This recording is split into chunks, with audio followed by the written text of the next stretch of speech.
ဟိုနောက်ကျောမှာမီးရှိပါတော့နော်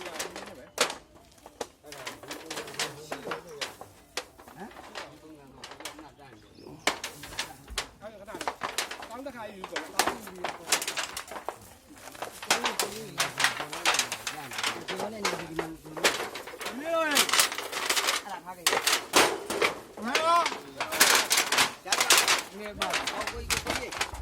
နောက်မှာမီးရှိတယ်မီးမရှိတဲ့ဟာကိုကောင်းတဲ့ဘက်ကိုပုံလိုက်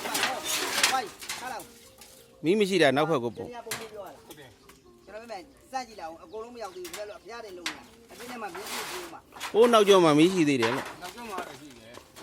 ပုံး ရောကြည့်လို့ပြီးပါ မရောနဲ့မရောနဲ့ ဟုတ်ပြီကျွန်တော်ပြောတာ မီးတက်နေမီးရတယ်ကြာမရှိဘူးခွေးစားလိုက်ပဲပုံမယ်ပြောတာဒီဟာမီးမရှိတဲ့နေရာမီးရှိဟာလေးကိုထွတ်ထွတ်ချမယ်မီးပါမလာတဲ့ဟာကိုဒီလိုခလေးကိုဒါမဆက်လို့ထည့်ရင်အပြင်းနဲ့တစ်ခါထည့်လို့ရတယ်ဟာရတယ်ဟုတ်တယ်ဟိုထဲကအခုကပါတော့မှာခလေးအဲ့ဒီတောင်းနေတော့တောင်းနေယူကတော့တောင်းနေယူကဟာသွားယူကတောင်းနေတော့ငါအော်အောင်မင်းတို့